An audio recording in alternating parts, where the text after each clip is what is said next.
Yeah. So we live. We live. Yes, indeed. Final word. The final Yes, word. Yes, sir. The final word. Mama said there'll be days just like this. Off season so is we- long, man. Oh man, it feels so short. It's going by fast, bro. For real. To me. But you know, you work harder than me, man. You do 10 videos a day, man. So I still try to keep up with one a day, bro. Man, you gotta feed the people. The nation is hungry. Man, the nation is hungry, man. Thank you for your work. I I've appreciate been it. seeing you. And then Big, been putting in that work, man. I see you, Big. And then I the see OC y'all. Yeah.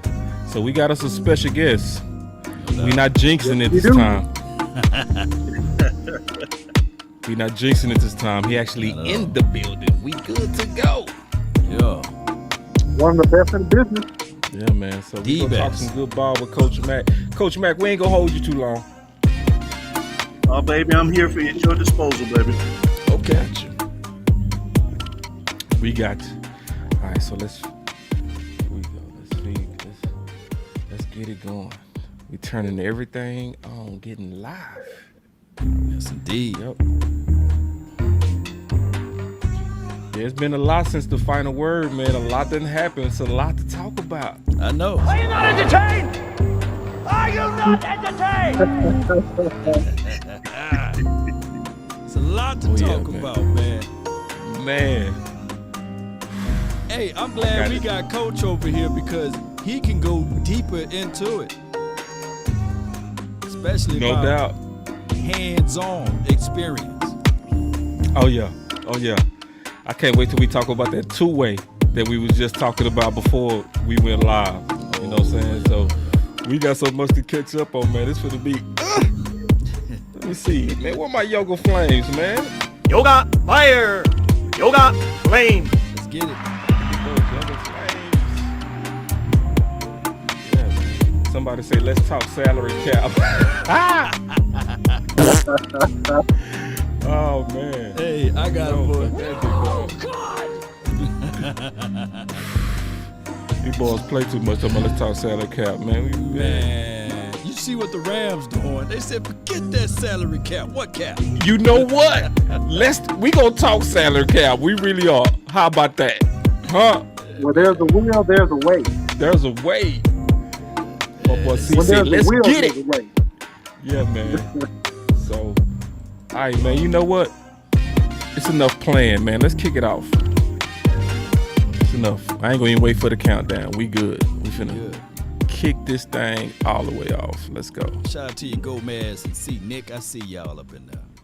Man, I love the early to the parties, man. Yeah, man, let's kick it off, man. I see these boys coming in with that yoga flame, man. I said I've been waiting on this final word. Let's Yoga go. fire. Yoga flame. Let's get it. Baby, I just wanna run it up. Can we check or something? I've been really in the field, let up. My boy Nick, I see you. Sharing give you good luck in life. Hit that share button. Lately, I just wanna run it up. Man, these boys is lighting it up on that fire. Yoga fire. Yoga flame. Get some blue hearts in the chat. Some blue hearts. Kinda check or something. Man, when I say they lighting it up, man, the yoga flames is real today. Yoga fire. Yoga flame. Ones, I need them fives, need them tens, I Watching need that these change episodes to the without set, hitting got that blues like or inside. sharing. Greens and pinks, it's all the same. I still saying, roll my change. Take some losses when I Y'all gotta play, hit that charge it like to button, the man. game. I'm with L, yeah, I'm with T Black, I'm with Red. Yeah, you gotta hit that light, I'm man. with A, yeah, I'm with J, yeah, I'm with Chuck, and now still the same. Now switching sides, now it's about loyalty. You switch sides off for the bag, and that's worth more to me. I love how he starts this saying, I'm just trying to run it up. You just write what's on the I shelf, love and that. I'm not feeling it. That's all Search we for trying the to one, do, but baby man. We girl, just it's nothing trying to really run it up, this. man. That's Can't trust a soul, I keep a hammer, call it too legit. legit. I've been really in the field, love the rush, I love the feel. Lately, I just wanna Run it up. All right, man. We got Yeah. the final word in the house. We got us a special guest. We not gonna even hold it up. Let's get it. We got Coach Matt. Yes, How's sir. it going? Oh man, we just sitting back, hanging out live, man, watching you in your gym. Now, Well, thank you. Law, you was talking about some stuff, man. So we want to kick it off. We want to kind of go right and segue into the conversation y'all was having about Parsons. I think that was a good one. So I'm gonna hang out and let y'all talk about that. Yeah, Coach, we was talking in details of Parsons about, I guess just go get it. Whether it's ugly or with technique, the bottom line is to go get it. And he was saying in an interview that he was reading half of the body.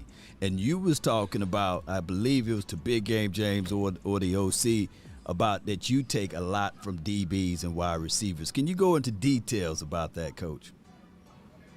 Yeah, especially in talking about half man.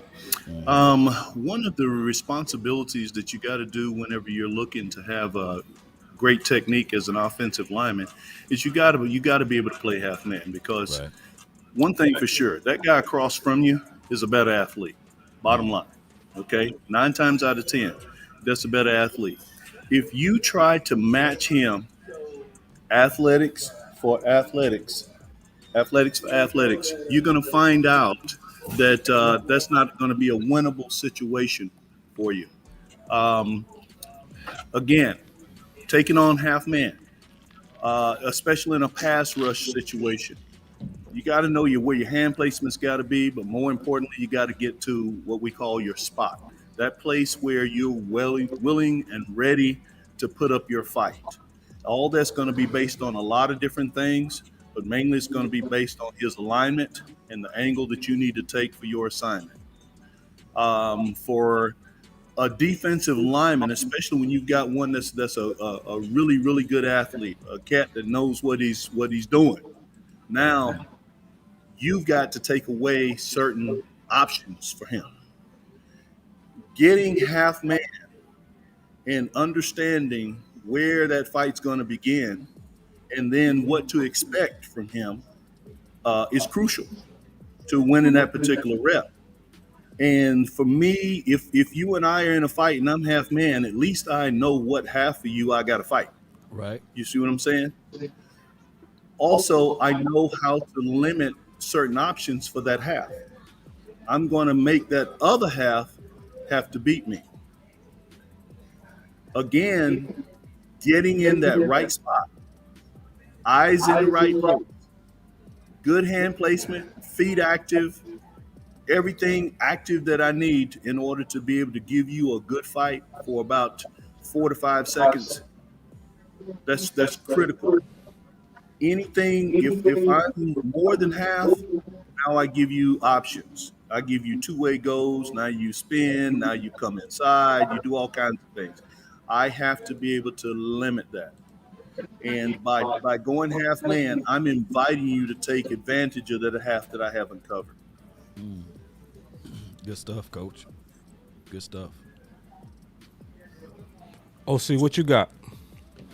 Man, Coach just is speaking my language. This is like a nomenclature that real offensive line people really know. So I love it. And so I'm just going to piggyback on Coach and just, not give away too much sauce, but just give a little bit, just more color to what Coach said. When he's talking about playing half a man, he's really talking about, when he says not giving two-way goals, he's talking about not oversetting, right?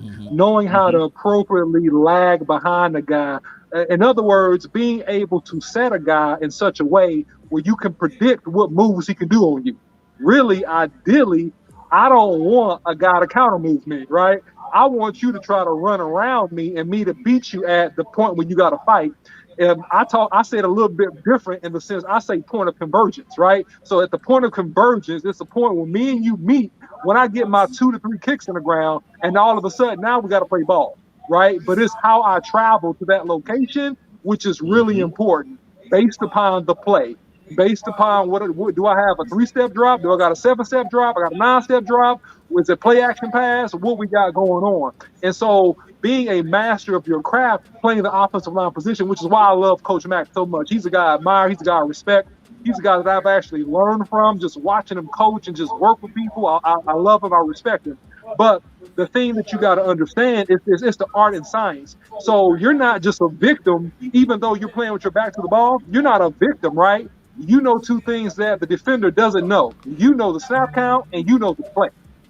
And so if you use those things to your advantage, then you can leverage a lot of different components as you approach, playing the offensive line position. I can talk all day. I'll start right there and let you guys jump in. What you got, Big? I mean, let's just talk about, I know we talk about offensive linemen, but I ain't no offensive lineman. I'm a little guy, so I can't really talk about no offensive lineman, Coach. But I want to jump on right now. Basically, you deal with a lot of these young guys possibly coming into the league and things of that nature. So what do you possibly really do with those guys, and what kind of things do you like to really, let's say cornerbacks, because I know Boss was a cornerback. It's a position I played a little bit as well. Tell me some of the things that you kind of work with young cornerbacks, because Cowboys have some in the flux. What kind of things do you kind of do with them as far as technique-wise to kind of get them ready for the league and things of that nature to kind of prepare for top maybe receivers? Well, when it comes to corners and receivers, I stay in my lane, brother. I'm an O-line, D-line guy. Okay, I'm sorry. My bad. Well, Let's do this. No. Well, let me do this. Well, then I'll switch in. I can switch off that because I can do that. Let's go with Tyler Smith because he's a rookie, okay? And a lot of people have talked about Tyler Smith. They love his size. One of the things that they really like about him, they said that Michael Parsons even said, once he gets his hands on you and he locks on you, ain't moving. Now, I heard a lot about that with Tyron Smith. That was a trait that Tyron Smith had, is once he gets his hands on you, you're not moving. But the biggest thing that they were talking about with Tyler Smith was he's really got to get his technique down because it's kind of sloppy. Tell me one of the things that is going to get him on the field early. Obviously, they want to put him on the field now, but what are some of the things that he's going to probably need to work on coming from Tulsa into the NFL to really kind of master those positions at left guard and left tackle? And is it an easy transition to go between those? Yoga, fire. Yoga, play. Great question, Beard. Good rebound. That is a great question. Yeah. And I wish I had done more study regarding Smith, but I can tell you this. One of the things, obviously, he's going to have to get ready for is the speed of the game. Having been a great athlete as such as he is, a lot of times they rely on their athleticism to make their plays. When you're going against another master athlete, it helps you and it works fine, maybe for year one and year two. But after that, now you got to have strong technique if you're going to survive in the long run, because injuries, people begin to understand you and be able to scheme against you. Technique is the only thing that's going to keep you solid. You look at guys like Khalil Mack, okay? Guys that's going to sit down and study film on you over and over and over. Well, there's guys that's going to study his college film, and they're going to figure out what his strengths are, what his weaknesses are. He's going to have to make sure that he forces guys to his strength, but at the same time that he works on those weaknesses so they're not so glaring and it's not something that's going to cause him to, get pulled out of the game, or for a team to be able to focus on to use to their advantage, in terms of their defensive schemes to be able to disrupt what the Cowboys are doing offensively. Yeah.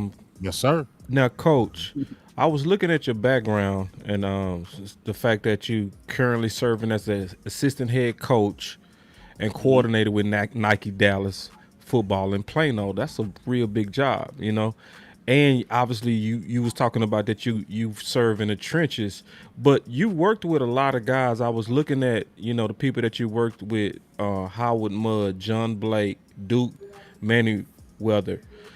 Working with all those guys and looking at the Dallas Cowboys, what is your feel for the trenches when you kind of looking at the Dallas Cowboys, like in general? What's your thoughts? Well, I will say this. I would like to see the Cowboys be more aggressive this year. And because, and again, you know, the philosophy of the guys that you mentioned, they're all aggressive-minded men. When we sit back and kind of let things happen, we give away a lot of our advantage. By being aggressive, what I mean is, even on your pass sets and things like that, hey man, let's get this fight going at the line of scrimmage. Okay, let's go get on them right now, because when we put our hands on you, that should be the end of it. Yoga fire. Yoga flame.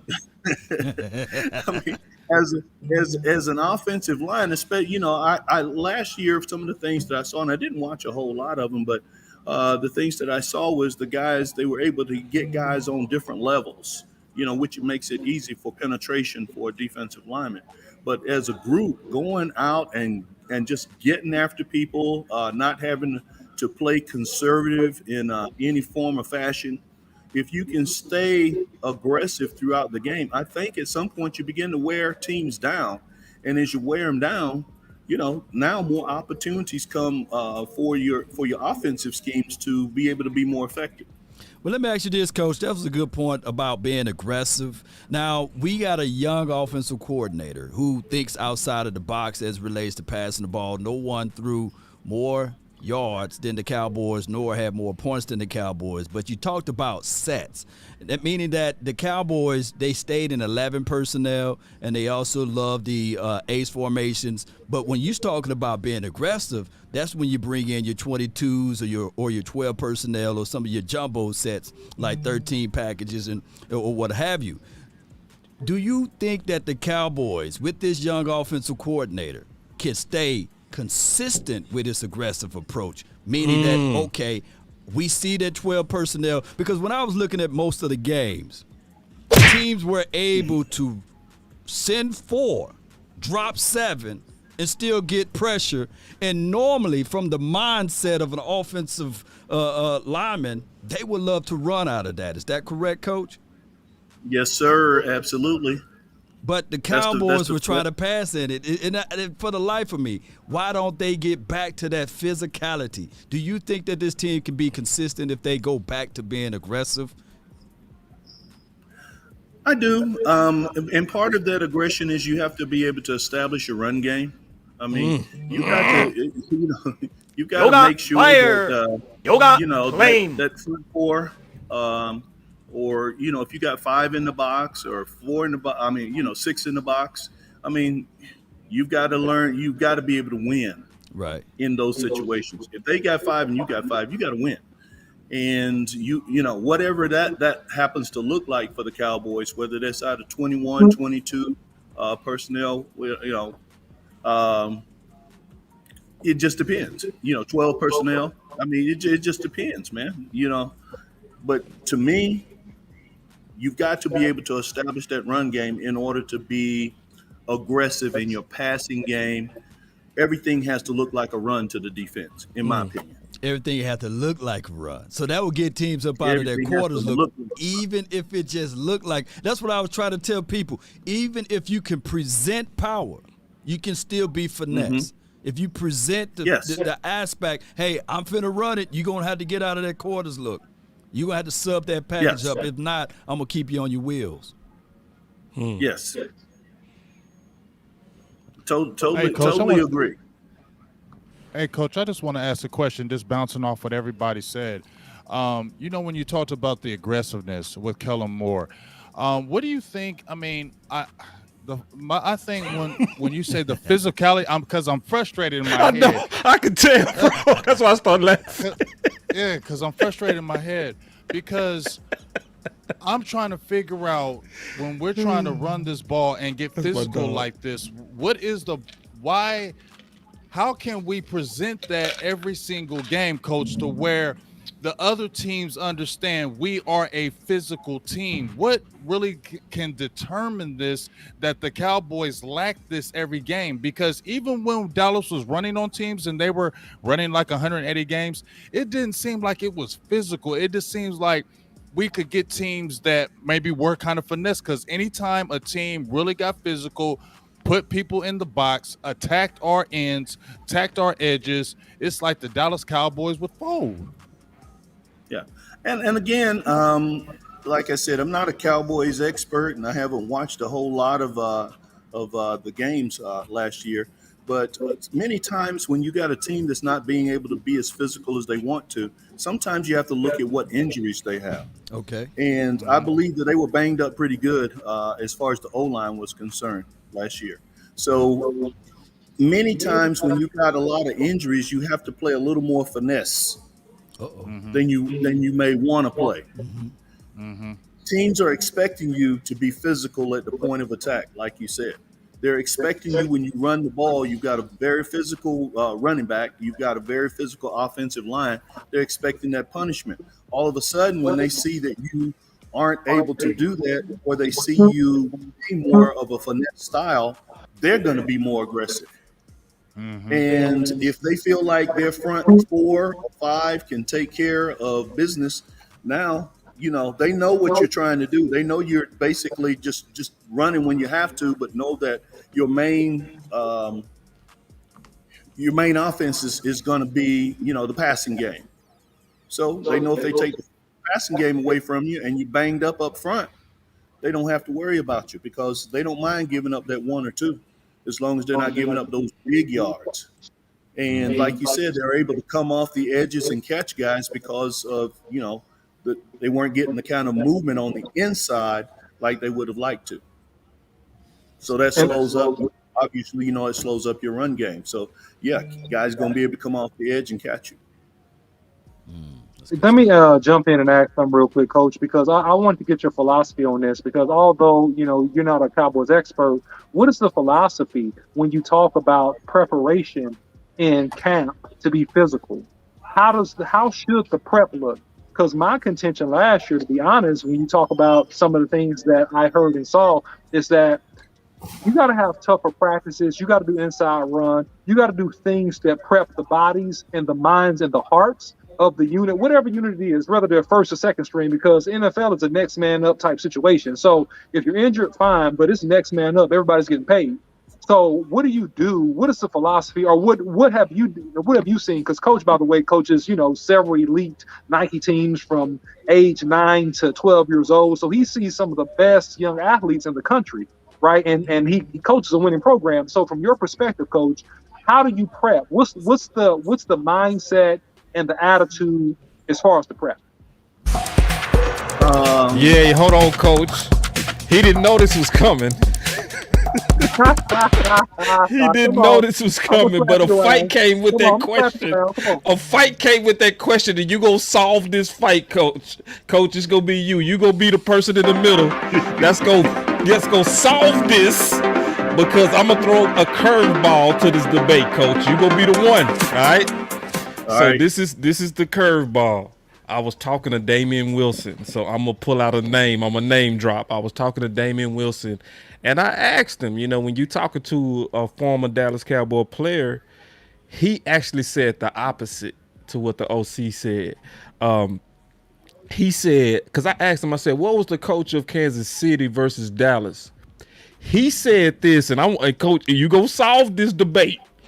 He said, Dallas had too many physical practices when he was playing for them. He said, my body was worn down. He said, versus at Kansas City, I was fresh, I was loose, because we didn't have as many padded practices. He said, matter of fact, we didn't have any padded practice after week 4.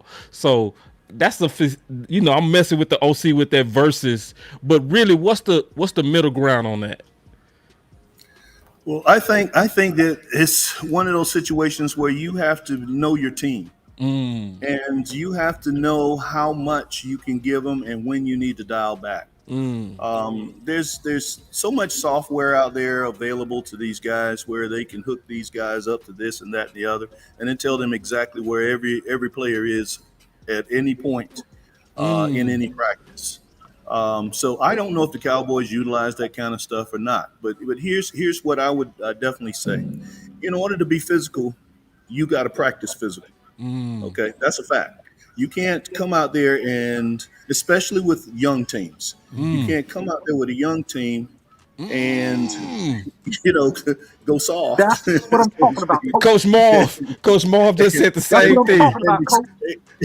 And expect those guys. You still losing the debate though. The kind of physicalness.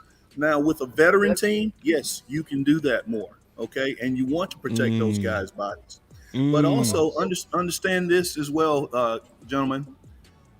How your season goes also depends on how much prep you've done during the off season. You understand what I'm saying? Yes. So you guys know that you don't harden your body during the season. You harden your body during the off season. Right. You work your tail off during the off season, and then during the season it becomes a maintenance thing.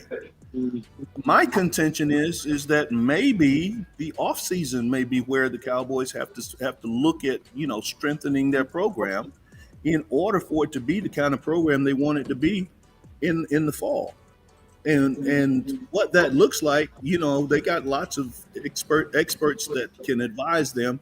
But I can tell you this: if one of your Power 5 schools were playing during their offseason, they are consistently monitoring those guys and seeing what is happening during the offseason and during their trainings on a daily basis, and they know exactly where those guys are from hydration, nutrition, the whole nine. Now, I know you can't babysit grown men in NFL. I totally get that. But those guys know what they are supposed to be doing in order to get the optimum output from their bodies. If the practices are too physical, then maybe you dial them back a little bit. But the kinds of injuries that I was hearing about and seeing, I personally think that had more to do with the off-season work than during the season. Yoga fire, yoga flame. Yeah. So I love that comment. So, in your opinion, it sounds like because this is a young team, we need more physical practices. So you got to, in order for them to understand the level of physicality that it's going to demand in order to hold up, in a season. Right. Bottom line, and I tell you, and I'm saying this because even at the high school level, the more physical I've had teams in the high school level, the more physical they play. Yeah, you're going to be sore. Yeah, you're going to, this is going to hurt. That's going to, whatever. But the bottom line is you expect that to be sore. You expect that to be hurt. And then it becomes more of a mental preparation for a game in terms of, okay, when I get out here, no matter what's hurting, if I can go, I'm getting ready to blast this joker. You know what I'm saying? And that goes down to, like you said, mentality, mindset, and for those who out there, muscle memory. And I tell everybody, muscle memory, and the people that's on the bottom end of the roster, they just got to be ready because the physicality will bring them up to that level. Keep in mind, I always tell people all the time, it's better to be prepared for an opportunity and not have one than to have the opportunity and not be prepared. So when we made it to the playoff, I know you don't follow the Cowboys like this, Coach, but when they made it to the playoffs, nobody in that locker room should have been nervous. There should have been a leader in that locker room saying, hey, we go all the way back down in the trenches in training camp. Everybody. This is the moment that we've been battling for. This is the moment we are ready to set the tone. They are in our houses right now. In our house. Now it's time to punch them in the mouths. Because I like the fact that if you are a well-trained team, and if you know for sure you can run faster than them, and you can keep that same energy all through the game, you're going to win the game. Especially, look, most sacks by the big boys down in the trenches, Coach, said that it comes in the late third quarter and in the fourth quarters. That's because the opposing team got their tongue hanging out and they make a certain grunt that you say, yeah, I got them now. And that's where you win, down in the trenches. Oh, absolutely. And remember, you're listening to nothing but the best. Those grills drop it hard. Let's go. It's time to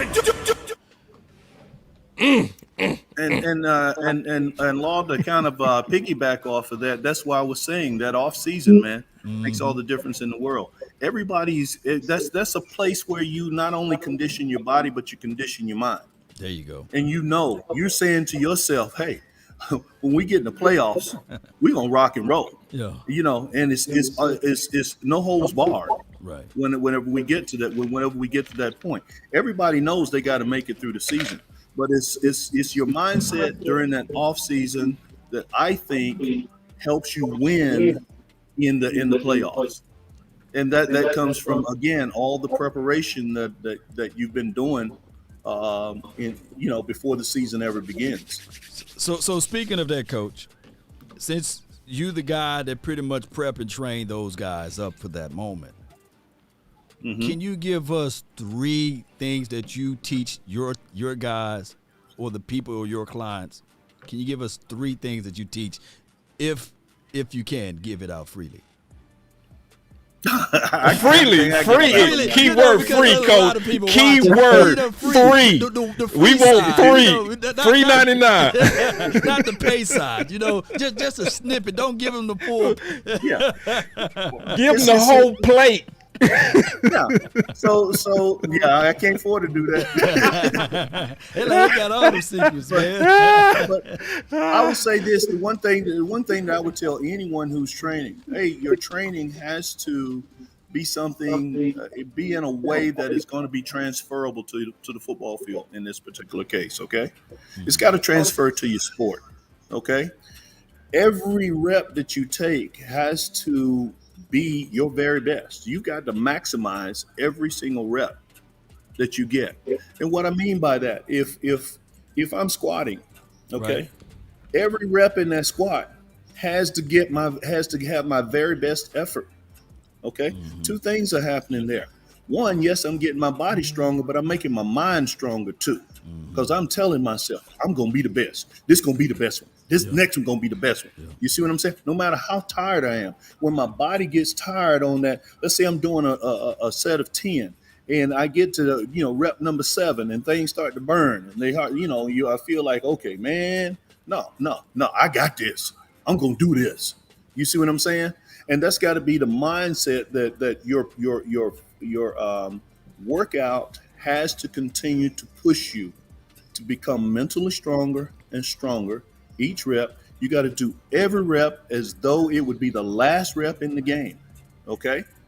And you got to give your very best effort, because you mentioned a while ago, muscle memory, okay? If my body is used to this giving its very best, it ain't even going to feel right when I don't give everything I got. You see what I'm saying? Oh, yeah. So those things, that mind and that body got to come along together at the same time. When you're training your body, you're training your mind at the same time. Your mind gonna talk against you. Y'all know, y'all been athletes, working out, starting to get tired, and your body be like, yo, man, listen, we need to start chilling out. No, that's the time to go get it. Because that's the time when you show your body that there's more in me than what I've been given. And I can get more and more and more if I just go after each rep and give it my very best. Coach Mack. All right, so we have something called a final word. So we gonna give you the final word, because it's getting ready to get real nasty when you leave, because we got some real internal Dalton Schultz type of stuff we got to talk about, fellas. It's gonna get nasty up in here, so we go give Coach the final word. We gonna take these gloves off, but Coach, it's gonna get nasty, Coach. I appreciate y'all being nice to a brother, man. No, we don't want you in here, see, because we know you got a lot of clients. We don't want to get, when it get nasty, we don't want to put you in a compromised situation. You know what I mean? We gonna say what we gotta say, Coach. Yes, sir. Yes, sir. Well, I will say this, man. Thank you guys so much for giving me an opportunity to come on the final word. As you mentioned, I'm a assistant coach here at Nike Dallas Football. We're building. We're trying to be something special, and we are a showcase team. What we do is we take young athletes, we develop them, and we want to showcase them, because we're about trying to get kids to the next level. And in this particular case, we're talking about college. Okay. When our college guys come back, we're trying to work with them and help them to get better for their next season and hopefully the next level there, which will be playing on Sundays. So again, that's our main focus. Our season starts just like everyone else's season. Right now, we are recruiting. The recruiting process is open for grades 9 through 12. I don't have a problem playing a freshman who's a dog. Get it. If you're a senior and you playing behind somebody this fall, your chances of getting recruited going to be pretty slim. Because I tell people all the time, I said, I've done this recruiting process for a long time. I've never seen anybody get recruited off of JV film. And I've never seen anybody get recruited that was standing on the sidelines. So you got to be on the field. So wherever you are, if you ain't going to be on the field this fall, maybe you need to be considering some other things. But you need to be somewhere where they're going to showcase your talent. And here at Nike Dallas Football, that's exactly what we're about. And we have the type of coaches here that's what we do. We develop young men because winning is a byproduct of helping young men to become the very best that they can be. For that next level. And that means I got to get you college scholarships. I got to help you get to that next level. I got to give you the tools to get to that next level. And when you get to that next level, you got to be able to compete. So, Coach, and that's what we prepare you. So, Coach, what you're saying is no politics. So when that father come to you and he looking you in the eyes and say, my son can still play. Yoga, he try fire. to hand you some Yoga, corn, flame. some money, and you just tell him, hey, nah, it may work over there, but not here. Coach, I love you for that. I love you for that, Coach. So you tell that guy right in the face. Hey, we're gonna put the best 11 on the field and let them showcase what they can do. Because we're all about Iron Man football. We're gonna play both sides of the ball, and we're gonna give you every opportunity to shine, man. Because again, we want to go out here, we want to compete, we want to show colleges and universities what you can do. And that's the bottom line. Before you go ahead. Before you go, Coach, I do want to make sure that you and Big Game James link because he doing some great work with great talent that's also going to college. So I see this as a potential marriage. I just want to throw that out there with the work that because I didn't even know, that you was that involved because I was looking at your bio. You gonna get me back going. We got to get dirty. We got to take the gloves off, Coach. But thank you for coming in. OC, did you have anything, brother? I want to make sure, man, that everybody knows how to find Coach Mack. And so, Coach Mack, and I shot it to you, boss, in your messenger. Yeah. Just Facebook handle, Coach McAllister. You can look him up on Facebook. You can look him up on Instagram. There's 2 different Instagrams. So I want to make sure we got the information out about his Instagram and also about his Twitter. So if anybody got kids, referrals, they can get in touch with Coach Mack. They can tweet him. They can follow him. They can do all that stuff. Yeah, so I got it all right here. So thank you, OC. Yeah, so Coach Mack 28 is his Twitter handle. And matter of fact, what can they find? You know how to you coach. You know your own stuff. No, you're doing a great job. No, he gave it to me, brother. Okay. So ahead, his Instagram is Coach8986 Coach Mack. So and then obviously his Facebook is also Coach Mack as well. So again, it's Coach Mack 28 on Twitter. That's his handle. And his Instagram is Coach8986. So if y'all have anybody, and I know Big will work with him because he already working with a lot of good high school athletes, as well as he does professional training as well. So, but he's working primarily right now with Nike.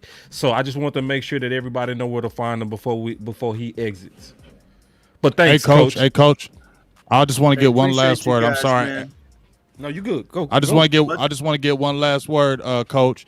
I'm gonna definitely holler at you probably like tomorrow because what Boss was saying. I'm interviewing a lot of these young guys, freshmen between seniors, and they're coming on my shows. You have a great program.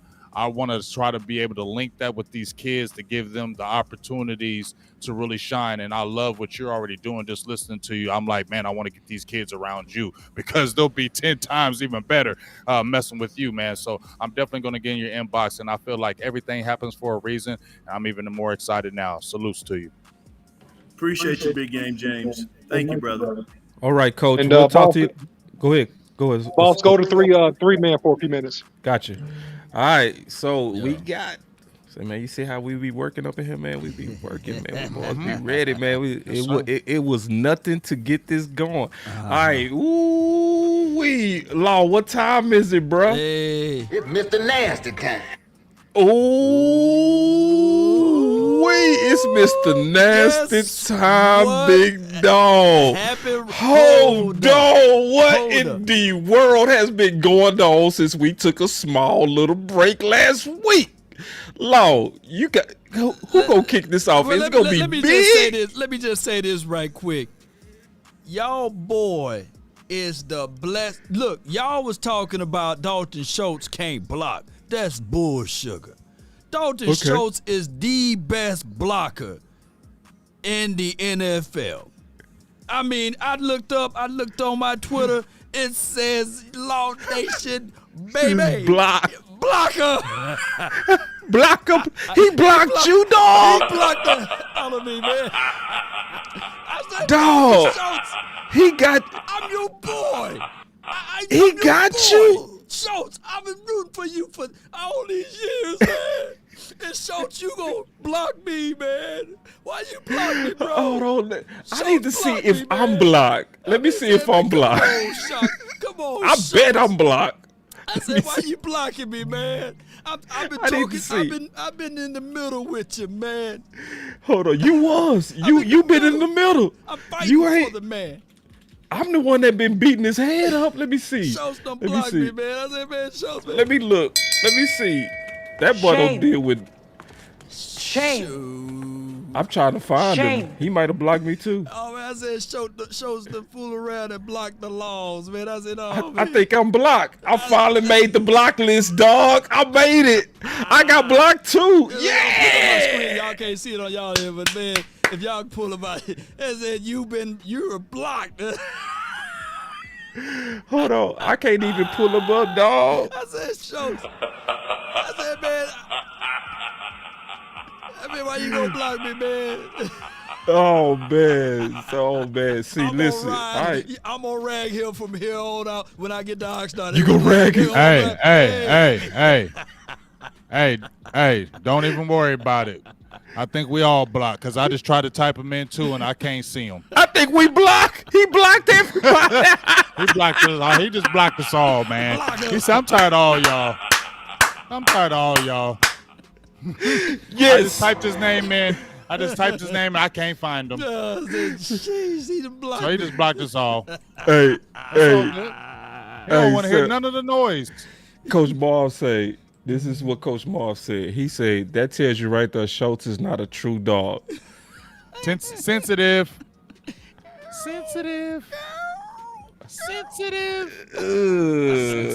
So since Coach Marv say that, can I jump right off the top turnbuckle about Dalton? I'm jumping right off the turnbuckle. Let's go. Superfly Snookers now. Boom. Right? So let me see if I got a button. You got it? There you go. You feel me? So I just did a video about Dalton Schultz yesterday. Now, first of all, I ain't mad at you, Dalton Schultz, to try to get your money. I ain't mad at you trying to get your money because you seen what happened with Njoku. Yep. I ain't mad at you because I'll do the same daggone thing if I seen Njoku. If my 1 year almost equal 2 of your years. Right. You know what I'm saying? In pass reception. So I'm coming at your neck. And then my dog, Jay Lombardi, mentioned Jonu Smith from New England. Yeah. He got pedestrian numbers too, and he got paid. You feel me? So from that aspect, I'm coming just like Schultz. I'm going to sit out OTAs, and I want my money. I want to get paid because we're going by the market, right? Right. But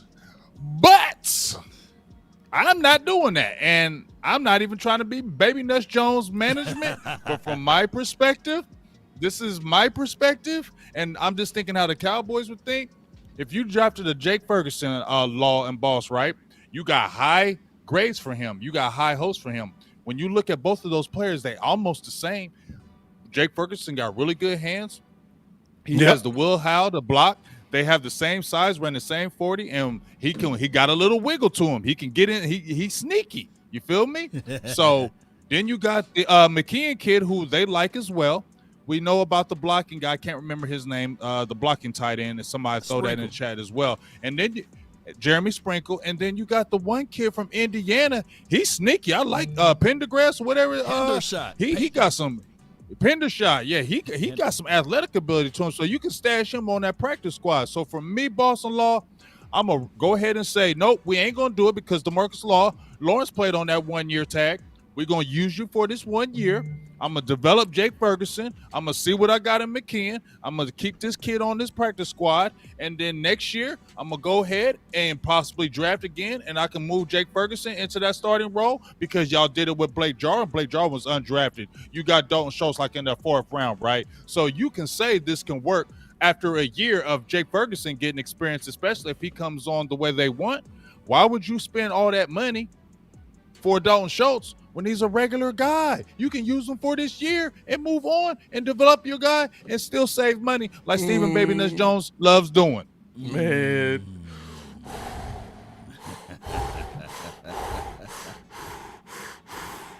Go Law. Oh my God. Like, look, here's the thing.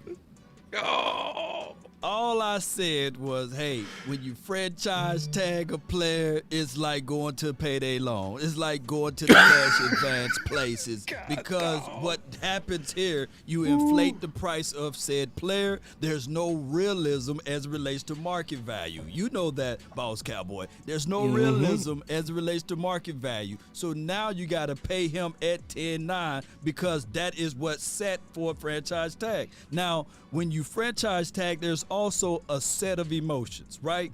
And you also pay, for example, off of what they're going to do, potentials. That is how David Njoku got that crazy contract of $13.6 million APY. So when you start looking at his contract, and if I'm the agent for, dare I say, Dalton Schultz, I'm going to be like, my client produced better than David Njoku, and excuse me, my client produced better than Dallas Goedert. My client deserved $14.5 million. But the problem is, Cowboy Nation and everybody that's listening, that is what Kittles and Kelsey is getting.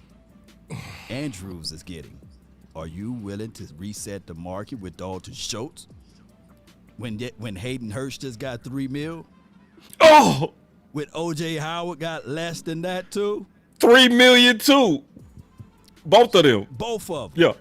So are you saying that Schultz is that much ahead of those boys? Y'all spit y'all mind. Oh, well, let me jump on in him then, big dog. Get in there before you get blocked. Hey, I'm already blocked, so I'm finna turn Schultz up. I'm finna tell the truth and nothing but the truth. Y'all listen. I ain't talking to y'all. I'm talking to everybody else. Listen. Everybody listen.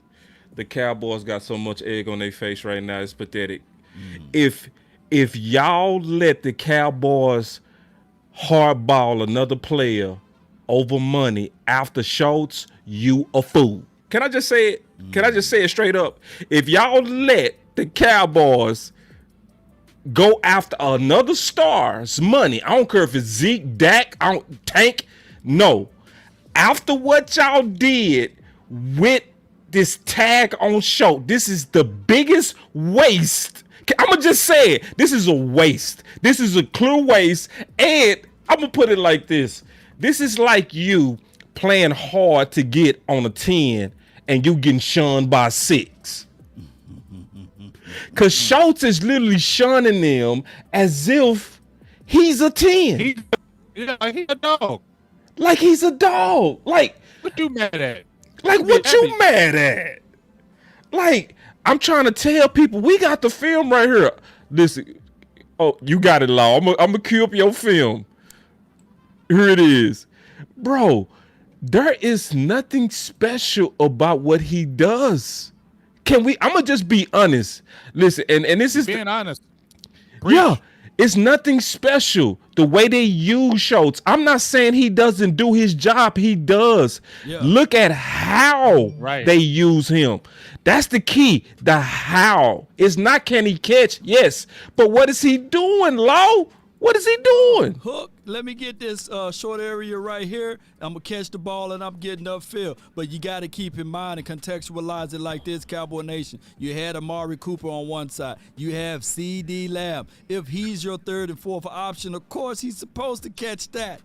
Of course, this is the design play right there that anybody will be privy to catching that one right there. Anybody. That would have been Jarwin if he wasn't there. You know what I'm saying? Yep. So this is my thing. I'm not sullying or denigrating Dalton. Oh, my Schultz. I'm not saying that. But what I'm saying is, hey, the Cowboys, they are the ones that gave that man $10.9 million to play on the franchise tag. For you to say, well, I'm not going to do any OTAs or any other training or do anything extra for this money unless I'm getting a long-term contract. Excuse me, y'all would have been burning crosses, ready to hang and crucify Dak Prescott if he said, you know what? I'm burning crosses. Look, I'm not finna go out there and play in OTAs because I want this long-term contract. No. And that was the start of your whole entire tape. Dak Prescott, you didn't even hear whispers of him saying, I'm finna hold out. Oh, not even a whisper. This is crazy, Cowboy Nation. And for you to think that even DeMarcus Lawrence, he went back-to-back years off a franchise tag. I didn't think that they was talking about, hey, I'm going to skip out. Come on, Schultz. He willingly, and just to bounce off that law, when they tagged Lawrence the first time, he willingly took the tag. Yes. He didn't even cause a stink. He said, I'll take the tag. I'll play on the tag 1 year. It's all good. He didn't cause no stink about it. He signed it, jumped in there, and did his thing.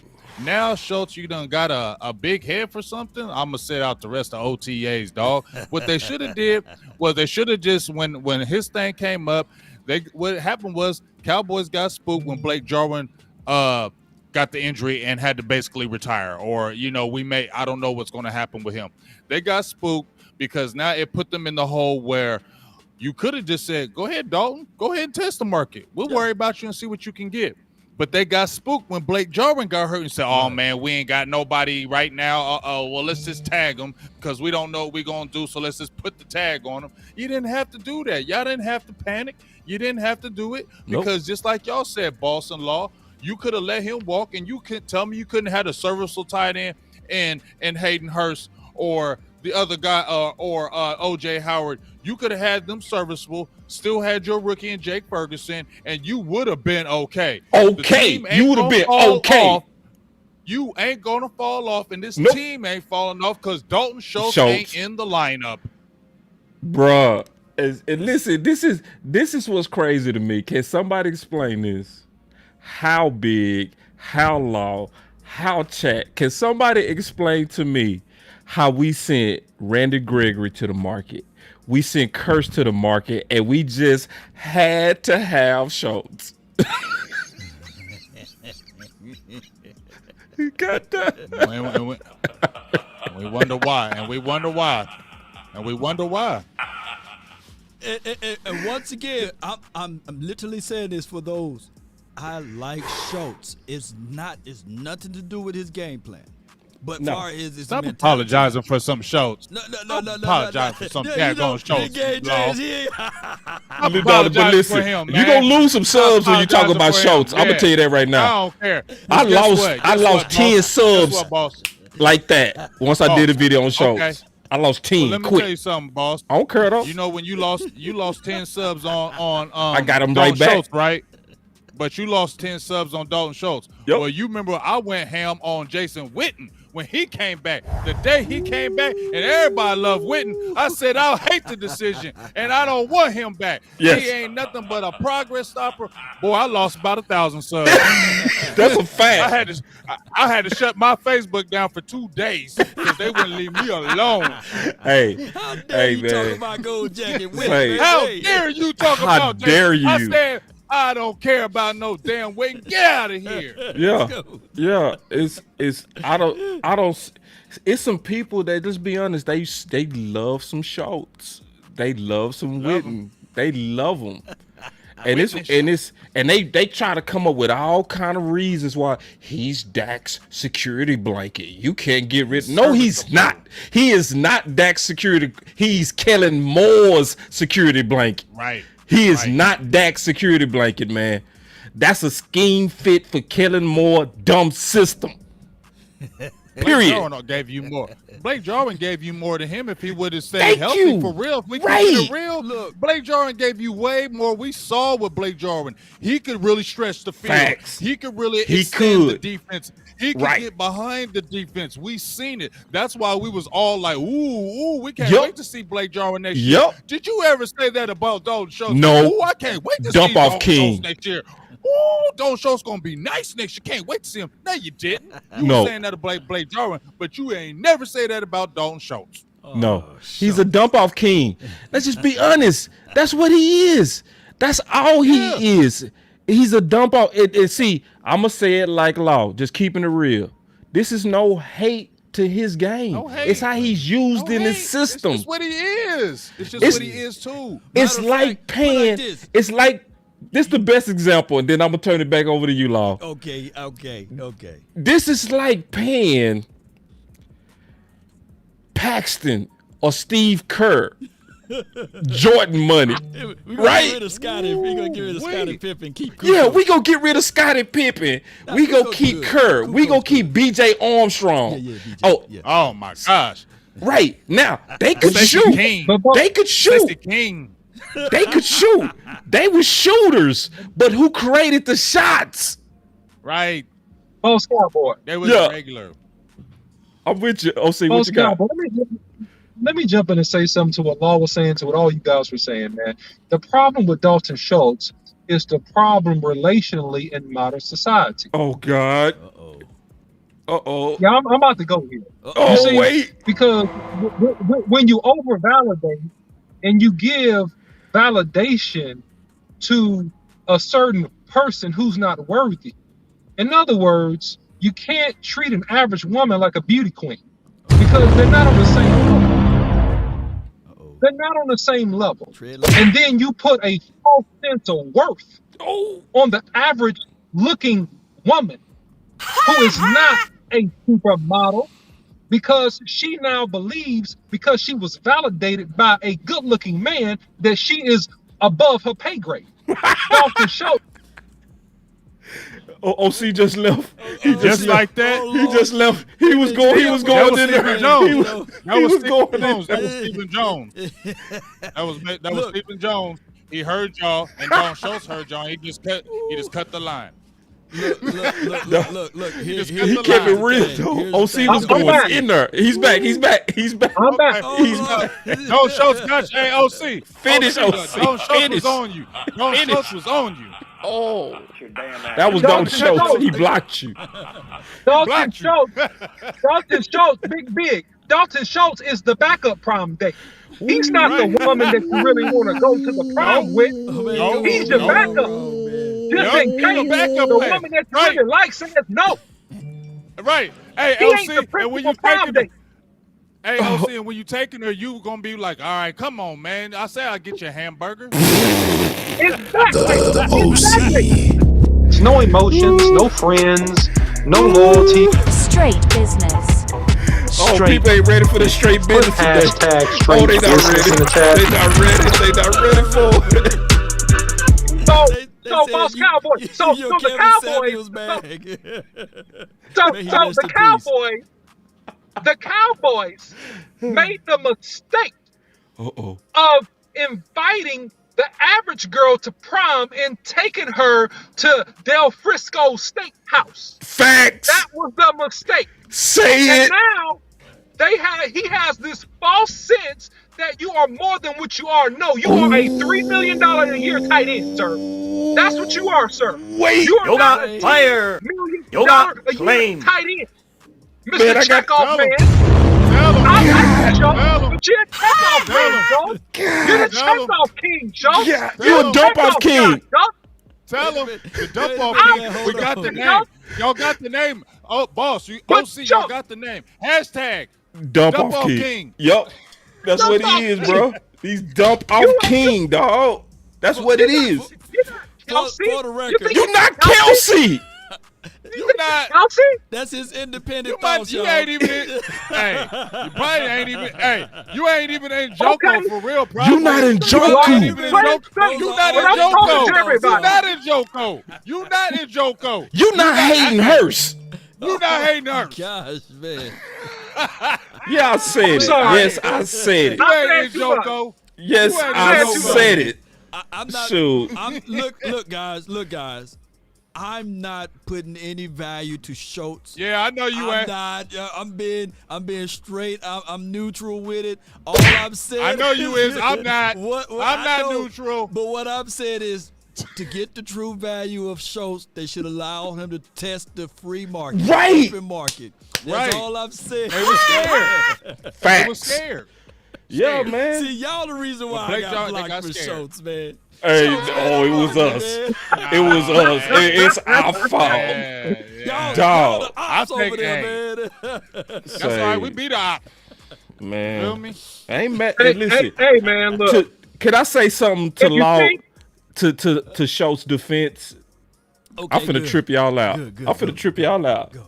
I still understand why he holding out. To Big's original point of getting his money. See, because how do you watch Amari go through what he went through? Right. How do you watch Dak go through what he went through when it was time for him to get paid? We know the good guys finish last, so I'm not mad at him doing what he got to do for his pockets. You know what I mean? I'm not mad at that's he doing that for his family. Hey man, do that. Hey, but to the OC's point, it's the Cowboys that gave you a sense of entitlement that you could. Yeah. They gave him leverage that they didn't have to give him. They gave it to him. Yeah. They gave him leverage because when you gave him the franchise tag, you said, oh, I'm important. You want me? You gonna pay me $11 million? Okay, I need $40 million now. I need $35 million guaranteed because I am a top tight end. Yeah, I need that Kelsey. I'm a top tight end now, sir. You gave me the leverage. You over-validated me, man. And Facts. Look, listen. On a personal note, listen. If I was Schultz to be balanced, right, and I'm being a little bit theatrical, okay, because you guys want to be entertained, right? That's why you come and watch the final work, all right? Facts. So, but look, honestly, right? Honestly. Here's the deal.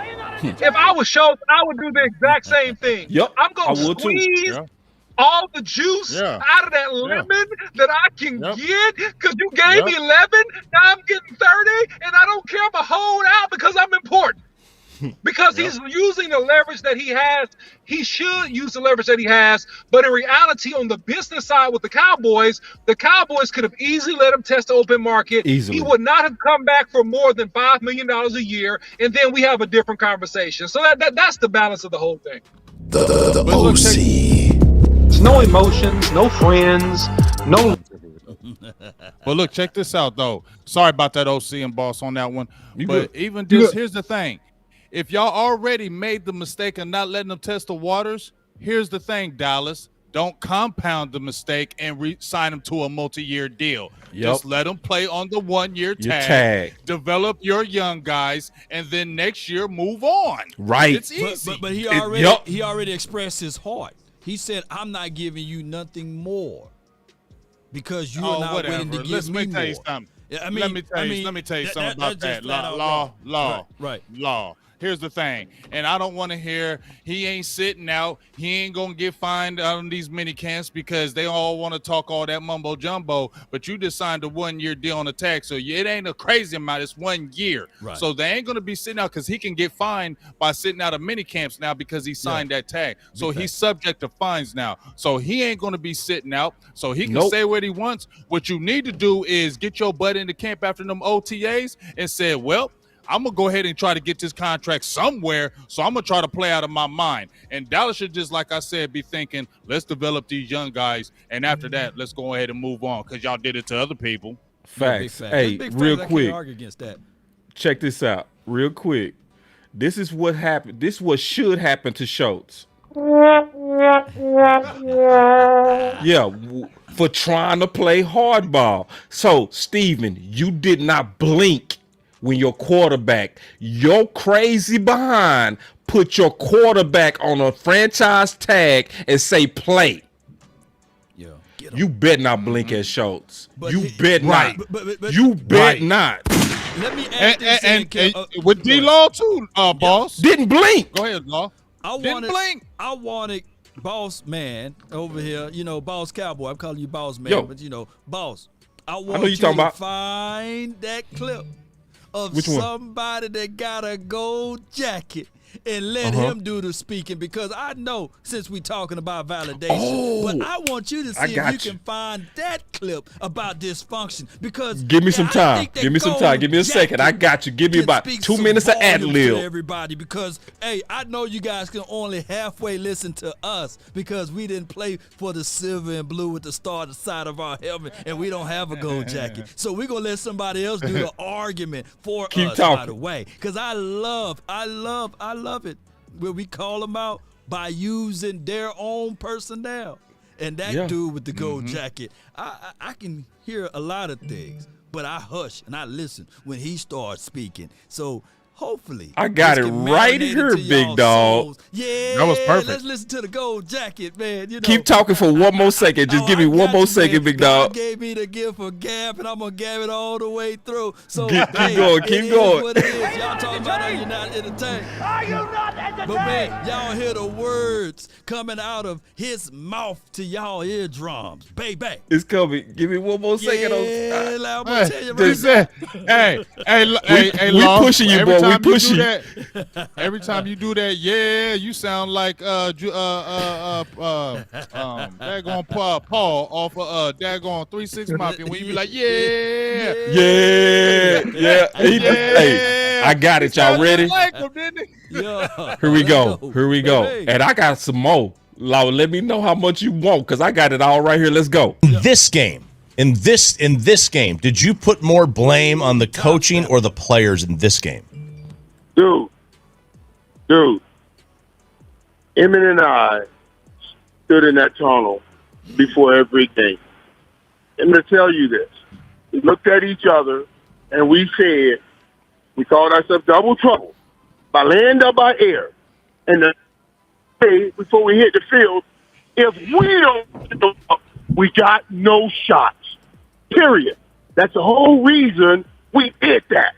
Because we knew if we didn't show up, we got no shots. Our stars didn't show up. We had no shots. Whenever you got disorder, dysfunction. We can't have our stars putting up role player numbers like 31 yards rushing, 1 catch for 21 yards, 69 passer rating, and then have our role players putting up numbers like Schultz and Wilson. That's a disorder. Trying to make our role player stars. Pause it. Yes, sir. Yes, he did. Yes, he did. Let me play it again. Before you play it, for those who way back in the corner, before you play it again, can you rewind it? That boy with them buttons. Y'all got it all messed up, bro. Oh. And Wilson, that's a disorder. So what Michael Irvin just said is you trying to make a 5 a dime. Yeah. You trying to make a 5 a dime. Because people like to say we in our, mama's basements. You know what I mean? Yeah. But yeah, he right. Let's listen to the playmaker. Players putting up numbers like Schultz. Yeah. Like Schultz. Who did he name first? Schultz. Who did he name first, boss? He named Schultz. Schultz first. I'm looking for something. He named Schultz first. Yep. Hey, y'all see how he said it too? He said, and Schultz. Yep. Schultz.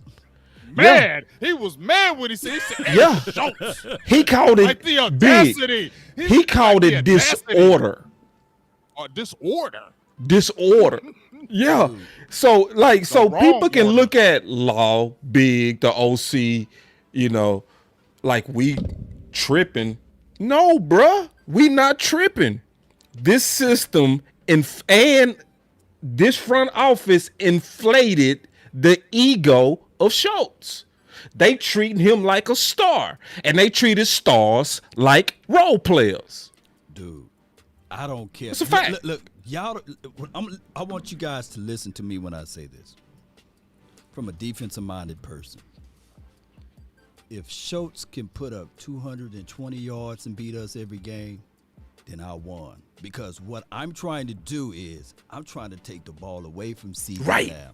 I'm trying not to give touches to Tony Pollard and Ezekiel Elliott. And I'm trying not to give it to someone else that can take 5 and turn it to 15 easily. If Schultz nickel and dime down the field, 5, 10, 12, 5, 10, 12, hey, I won. I won. Say it. Yep. Come on, can I get his voice? Yoga fire. That's 100. Yoga. That's 100 on that one. Man. 100. That's 100. That's 100. Oh man. Because yeah. Go ahead. No, I'm just saying this law said that perfect because now let's think about if you're a team, right?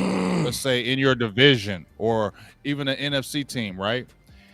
If Dalton Schultz is beating us, we're saying we're gonna kick your butt the next time we play you. If Dalton Schultz is being the guy, we're gonna smack you next time because if you're relying on this dude, y'all have no chance against us next time we see you. I mean, would y'all agree with that, fellas? Totally. Yeah. And somebody said, my boy D.A. Lee said, if Schultz got 220 a game, you can't deny that money. That's why he went that far. That's why he went that far. But D.A. Lee, fool. That's why he intentionally went that far, dog. But still to his point, though. Go ahead, OC. No, I'm saying the only way that Schultz really gets off is versus unathletic and slow linebackers. So if you got like a slow Will or Sam, he can get off a little bit versus those type guys. But if you really got rangy, fast, athletic dudes that don't play action pass, right, where they get sucked in on the run because Ezekiel was successful earlier in that drive, so you're trying to defend hard against the run. You know, at the end of the day, man, with Schultz, here's the problem with him is that you're gonna have to give him so many touches. Him sitting down in the seam and he getting tackled, 7-yard gain, stuff like that. Him sitting down again.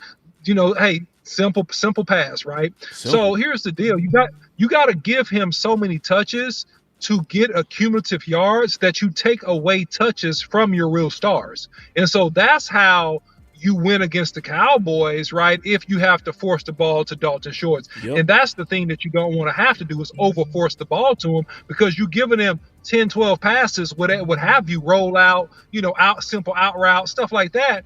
I mean, man, it's a recipe for disaster. So, anyway. So, real quick, I'm going to switch the subject because I know we beat up Schultz. We really didn't. We really didn't. We beat up front office. I ain't mad at you, Schultz. I ain't mad at you. You know, you blocked me for nothing, but I don't care.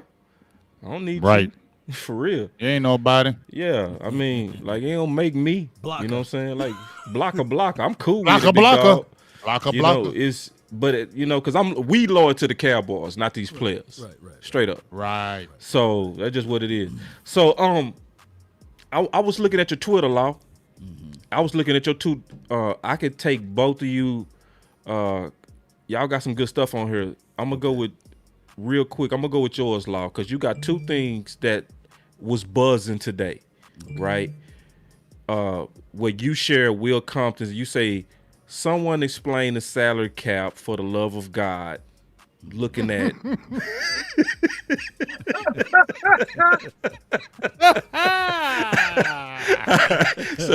that's what people want to talk about. I've been looking at the chat. You know what I'm saying? The chat want to talk about, the moves that the Rams are making versus the lack of moves that we're making. And I'm going to mix that with another topic real quick that's right underneath this, Anthony Barr. All right, let's put those together. Right there. Yeah, that's just Big Game James. Yeah. But see, we gonna talk about Anthony Barr. Which we got to give James his props on that. He been beating that drum for a long time. Yeah. And then you even highlighted. You said you showed Sports Day Cowboys. You say why free agent Anthony Barr could be a good fit for the Cowboys.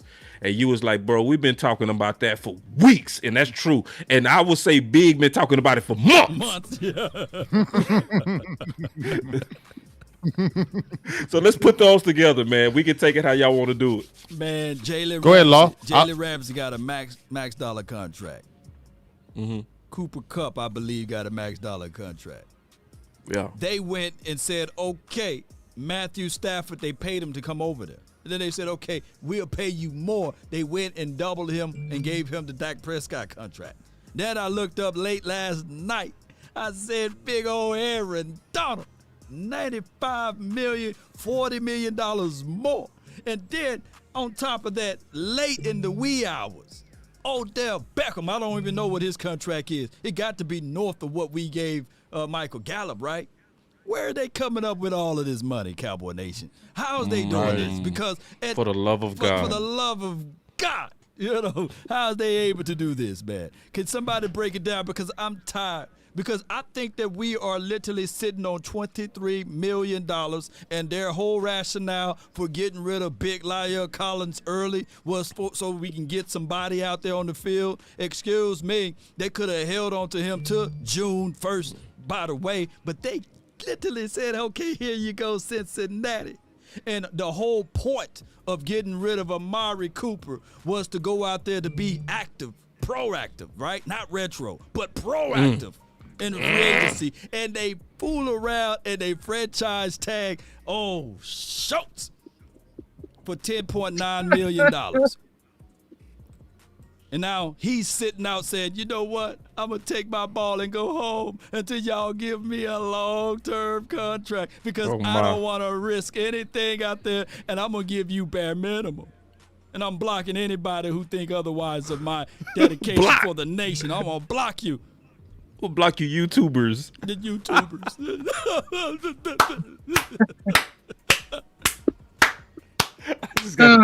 I just got to clap for that. Man. So, let me ask a question. Let's keep it real. We asked this question during the season. It was a debate. I'm going to hit this button, but this applies to all of us. It wasn't a debate between me and the OC. It was a debate between everybody. So I just hit this button. Yeah. The debate that we was having was who has the better team build style, the Rams or Dallas? Okay. Last year I said Dallas. This year, nope. Rams.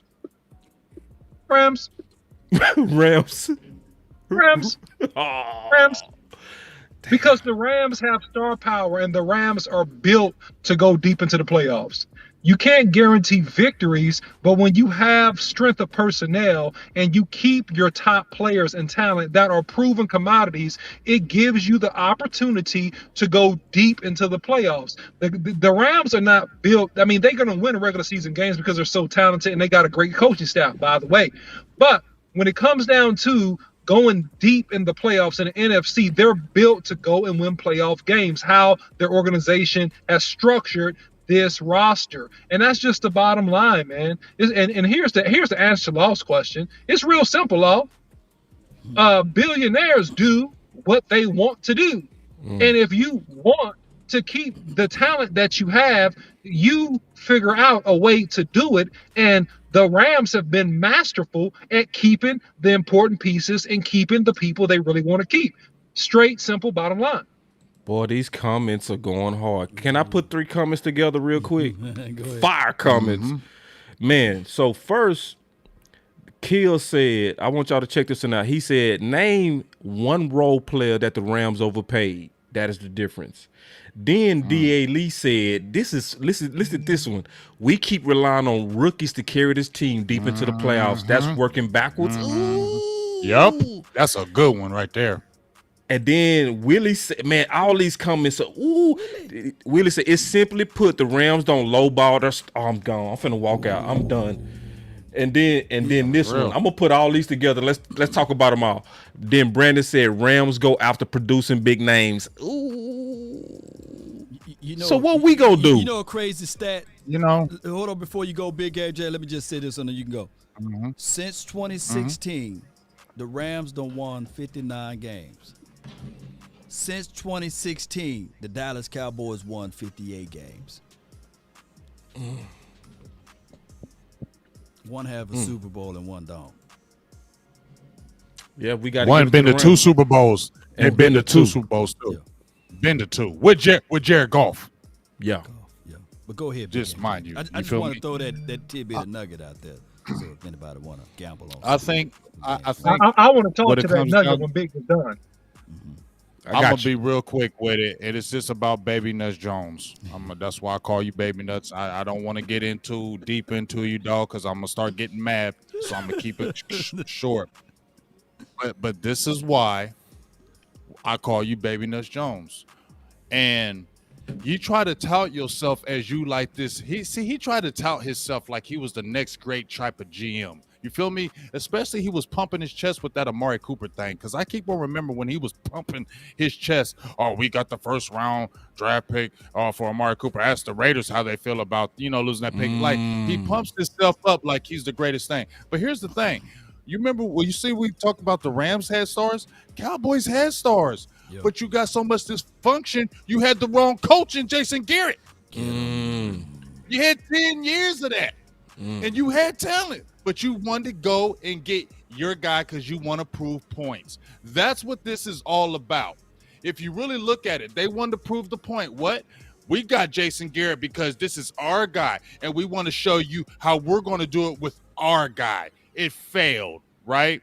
Stephen Jones wants to say, we're going to build with these rookies, and we're going to slow-foot it, and we're going to do it this way, and we're going to win it our way. It's almost like a pompous, real arrogant attitude that I don't like, and that's why we keep falling on our face, because they're arrogant, like, we're going to do it our way. We're going to do it this way. We ain't going to do it that aggressive way. We're going to do it our way. We're going to show y'all how we can do it this way, and we'll win a Super Bowl. Bro, y'all still thinking back in them 90s or something, dog. It don't work like that in these 2020s and 2021, 22. You got to get aggressive in this day and age, or you not going to win. And to sit there and say that you're going to win with rookies, just like that comment said, because y'all want to go hard and gamble on rookies. I never get that. You gamble on rookies because it's cheap. And that cheap, aggressive, that non-aggressive, cheap way doesn't win. Where have y'all seen, fellas, all y'all, since we've been watching this in this salary cap era, teams that just kind of just chill and don't get aggressive? Which one of those teams won the Super Bowl? Especially in like these last 10 years. Which one of these non-aggressive teams have won a Super Bowl? Philadelphia, I can't stand them. They said, we tired of this. They went out and got aggressive. They won a Super Bowl. Now, I ain't saying they're going to win anything, but what did they do again? They said, we tasted a little bit of these playoffs. We don't want to live off that. We're going to get super aggressive now, and we want to overtake the division, and we want to get back where we were. Meanwhile, Dallas is sitting there chilling like, we good. We still got talent. We can do it this way.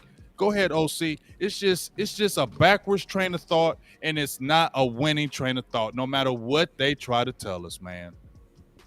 Yeah, thanks, and bro. I mean, you so fire and so spot on, Big Man. It's almost hard to follow you. But I'm gonna say this to the nugget that Law Nation dropped with the 59 versus 58 wins. Well, from 2016, up until now, those wins, that sounds real good. Like there are similar organizations on paper. Yeah. But I'll say this, and you guys know this. It's not how many games you won. It's what games you won. It's what games you won. Yeah. So the Rams have won at least 7 to 8 more playoff games than the Dallas Cowboys. Period, point blank. All right, true that. At least, and I don't have those numbers in front of me, but at least, true, and so if you want to measure this thing and you want to, hey, like good things come to those who wake, the leftovers after those people who have hustled.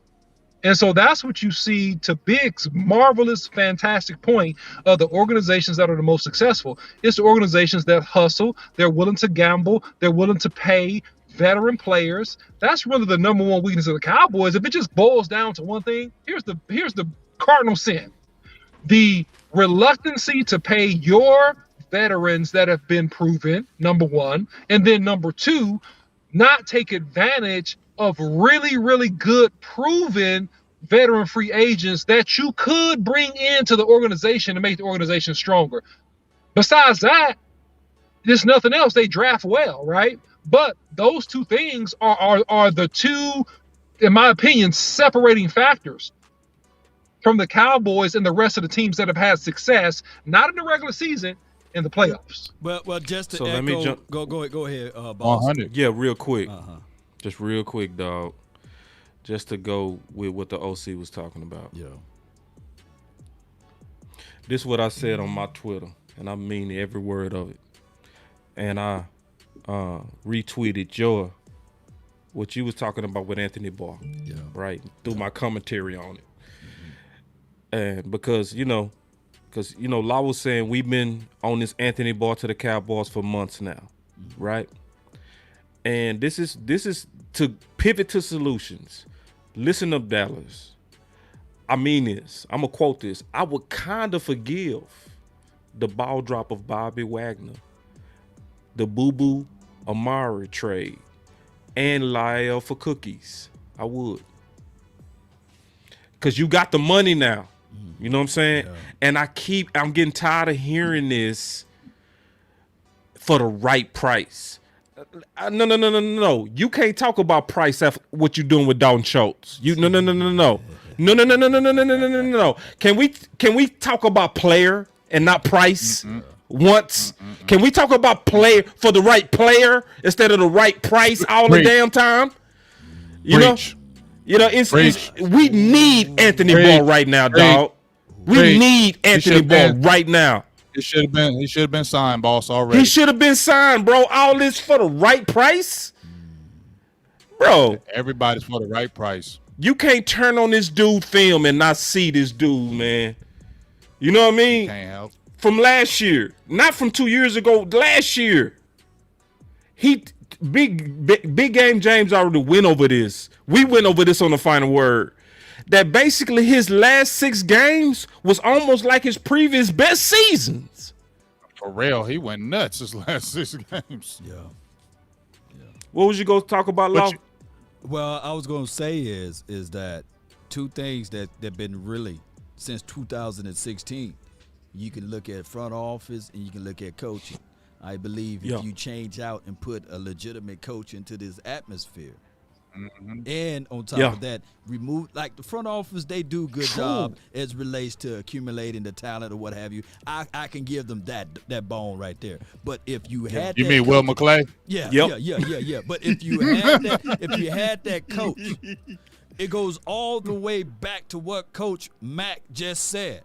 The off season. You know, the echoes down to the front office, they saying you don't win the Super Bowl in the off season. You heard that? That came out of their mouths, not ours, right? But Coach Mack was just saying that you got to get these boys prepared. If those who just not tuning in, rewind all the way to the beginning of this particular podcast, and you can listen to what Coach is saying.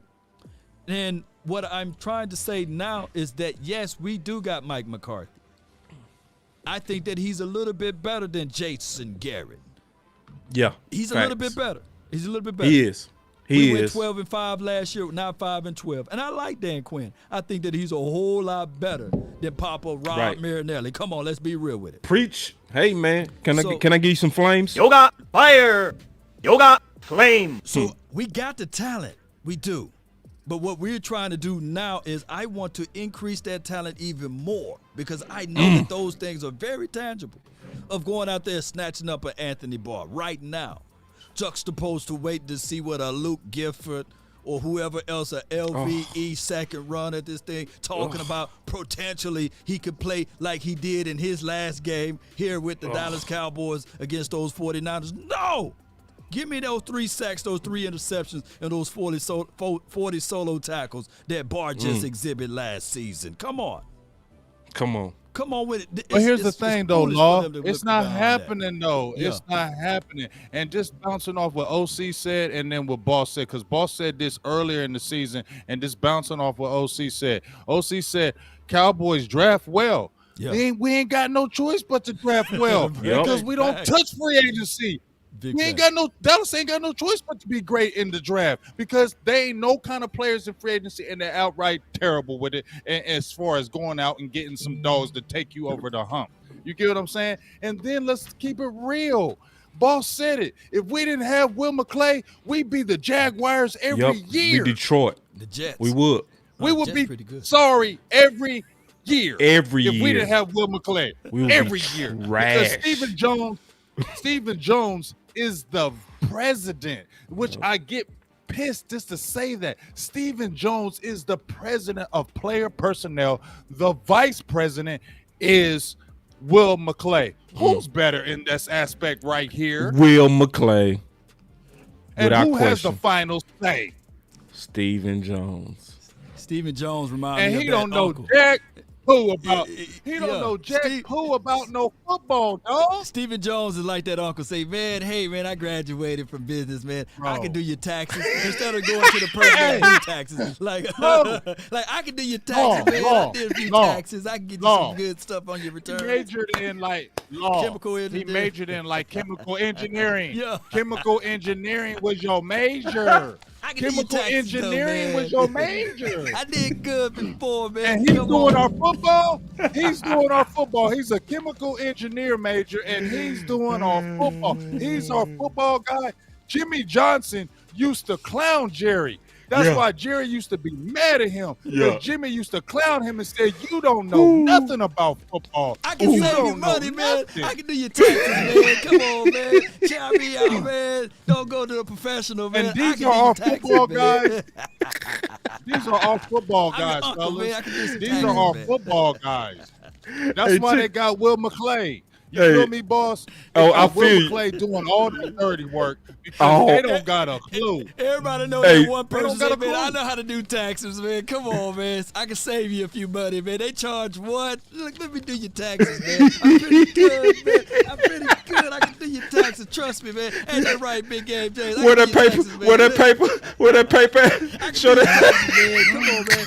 Come on, man. Itemize, I can subtract, man. I got a chemical engineering degree. I can do your taxes, man. I can do your taxes, engineering, bro. Hey, okay. I wanna give everybody a warning, a real warning. I'm gonna be real with you, everybody, because I figured this out. The off season is like cover your ears if you got children. It's like great sex, and knowing that it's coming. Everybody know when you got that one where they just give it to you. You know, everybody got them one or had them one somewhere, right? Wait a minute. And listen to me. Listen, don't get in your feelings. Listen.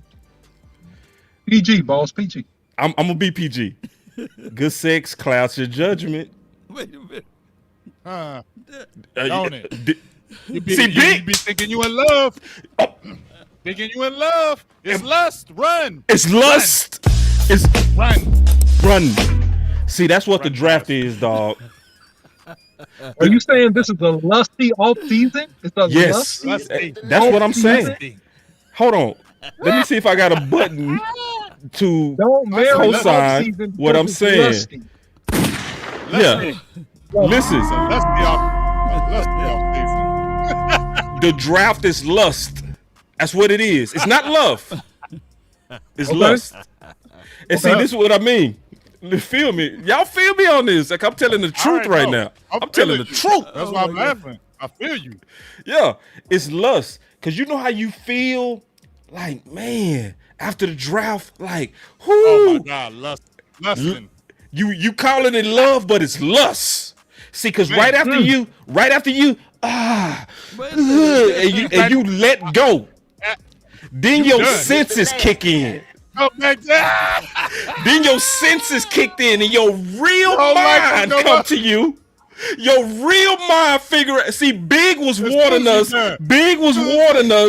It's a big thing for Boss Cowboy to actually say publicly that he drunk Kool-Aid. I do not drink Kool-Aid without first measuring. He was warning us. He was like, drink it, but don't drink it too soon. Just put it in the fridge. But listen, that's not saying no hope in your team, but I'm saying just being real. It's oh my gosh, man. It's like the feeling and the euphoria of the draft is good sex, dog. That's all it is. Yeah, that's a great analogy. That's a great analogy.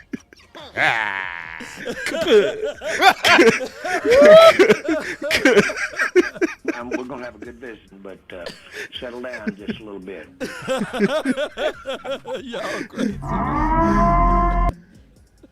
Oh, hold on! I hit the wrong button. He cut out. Oh, God, dog! Oh, man, listen, man. That means it's time for final word. It's Mr. Nasty time. The Lord works in mysterious ways. The Lord works in mysterious ways. Straight up. All right, so final words. Oh my gosh, man. Man, look, I'll go first, man. I'm gonna keep this real simple and copacetic. The Cowboys have to be committed to a culture that is going to reward those that need to be rewarded, but also stand strong versus holdouts that may not be in the best interest of the team. The Cowboys have had a good draft. Hey, we're in the season of hope still. And I think that, hey, if the Cowboys can put some of these draft picks together and they can play well, which is what is going to need to happen in an increasingly tough NFC East because of some of the work of our competitors, then the Cowboys have a great shot at winning the NFC East going away. But we just got to stay focused, man. And, hey, I hope it's not too many vacations coming up for our players, man, and that we can stay focused, man, and be in the lab, doing what we got to do to get ready for the year. That's my final word. All right, I'm going to come off of that with OC because you've been super positive, and I love your positivity. I love your positivity, OC, but I'm going to come with the anti-positive, okay? I don't mean to. I'm so sorry, Cowboys fan. I don't mean to. But you know what? I ain't drinking this Kool-Aid, okay? Because so many times we see these teams, right? To me, I don't care about no regular season. It's playoffs. Show me what you're going to do in these playoffs. I'm tired of talking regular season now. I don't want to talk no more regular season because we done seen it too many times. I don't care about no regular season.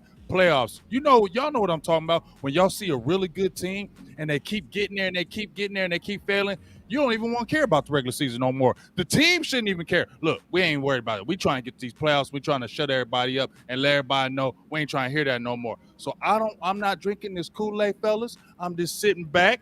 And I'm chilling and I'm watching because guess what? That Kool-Aid gave me such a bad taste last year. Yeah, I'm still messed up over it. I ain't gonna lie. I still got a hangover. I'm sorry, Cowboys fans. I should have got over it. I should have let it go, but I haven't because that last season just really just crushed my soul. And I need to see what Cowboys are really gonna do because that last year, this should be even more of this year of saying we want to show that wasn't a fluke, right? But you know one thing I want to say? Stop talking about it and just do it. That's my final word. Love it.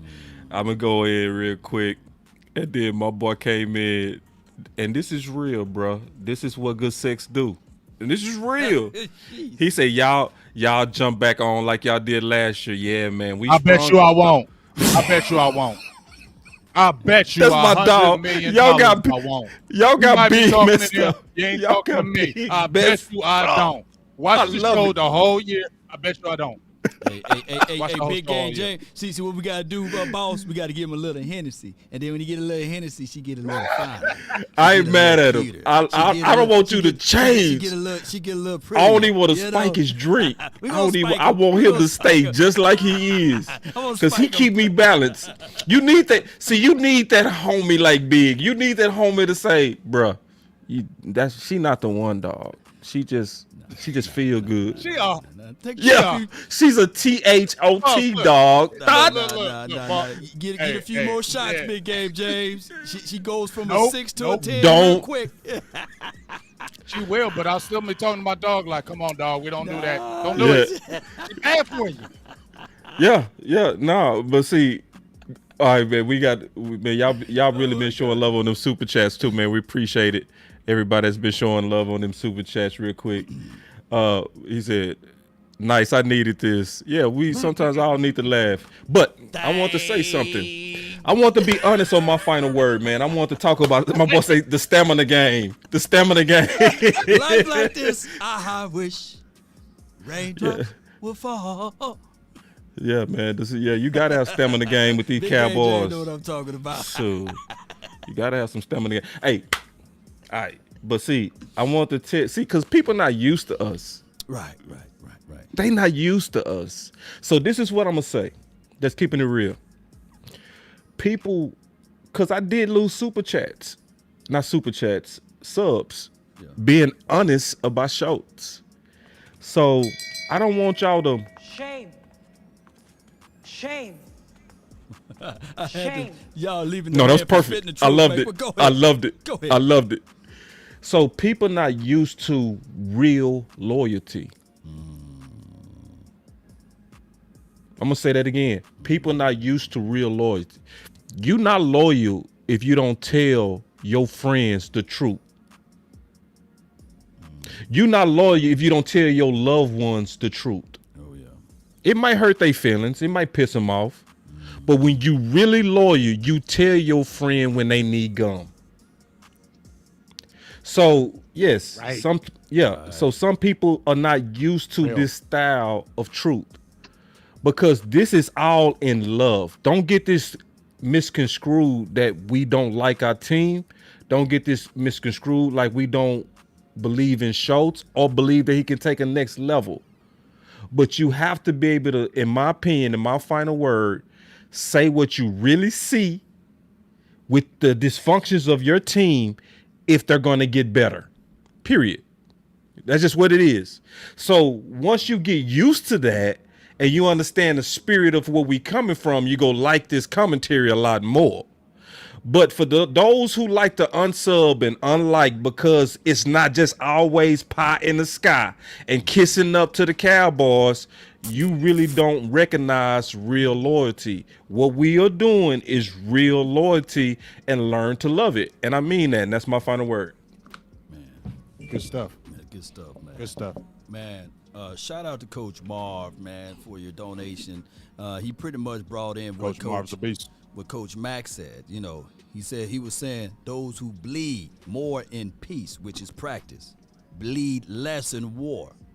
So those are facts. And he was pretty much talking about, hey, these Dallas Cowboys got to get things going in the best rate. And it starts in this offseason, especially during practice. And on top of that, of course, we can go back and forth to talk about things that we can say, yeah, the Cowboys need to elevate this and the Cowboys need to elevate that. And, of course, Jerry Jones. I want me some glory hole. Just because he want that. I get it. But the Dallas Cowboys got to understand that right now that you got a talented team. You got things that put in place. You was 12-5 last year. And if you tinker mindset, attitude, and mentality, then, baby, when it's time to get into the playoff time, you wouldn't have a nervous bone in your body. You said that the opposing threats, the Washington, the Giants team, and, of course, the Philadelphia Filthy Eagles, they are all saying that, hey, we coming for you, Cowboys, right? They are all saying that we are closing the gap. They are all saying that, okay, from the Giants land, they got their Neal, they got Thibodeau or what have you. The Washington Commanders saying that, hey, we was a quarterback short. They said that last year, by the way. But now they got Carson Wentz, who's looking to come back for revenges. Oh, excuse me. Everybody, mama, uncle, cousin, Tupac, and Biggie climbing out of the grave talking about for the Philadelphia Eagles. A.J. Brown said, come on, Micah Parsons. James Bradbury, Big Davis, and all of those boys, N'Kobe Dean, they all itching for October, whenever the 16th, I believe, whenever we play them. So the Cowboys better be locked in and ready because last I checked, you got to roll them up and play it on the field. I know paper right now is cute, but Jerry and Stephen Jones, if you got the opportunity to pick up somebody that can help, stop looking at the money. Because at the end of the day, regardless, we got to rep the NFC. And the Rams are saying, hey, we're not folding up like a wallet or a lawn chair. Hey, the Green Bay Packers saying, we coming. And there's somebody else that we overlooking. It could be the 49ers. So we got to better our best. We can't be sitting up here trying to get cute with the paper book. No. You go out there and you get some people. You make it some raw, pure competition during this offseason, just like what Coach Marv said, what Coach Max said. Those who bleed more in practice bleed less in war. That's my final word. Appreciate you guys. Man, the final word was fire, bro. God, dog, I knew it would be. My boy Big Santana said Cowboys that one that got that good, that no matter how mad she make you, she putting in on her. You always believe she would change. He ain't lying about that. He's not lying, dog. He is not lying about that.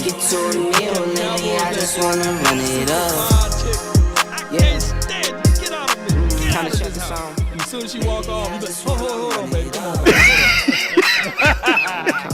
That's the Cowboys, dog.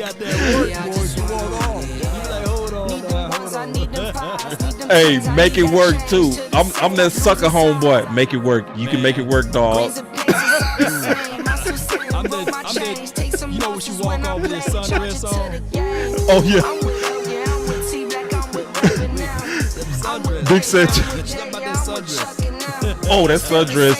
It just make you see. That's what Will McClay do.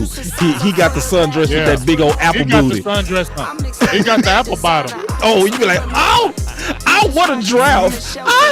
Yeah, that's him. He be bringing all the fine ones to the crib. And then Stephen Jones go mess with the homie. You know what I mean? Yep.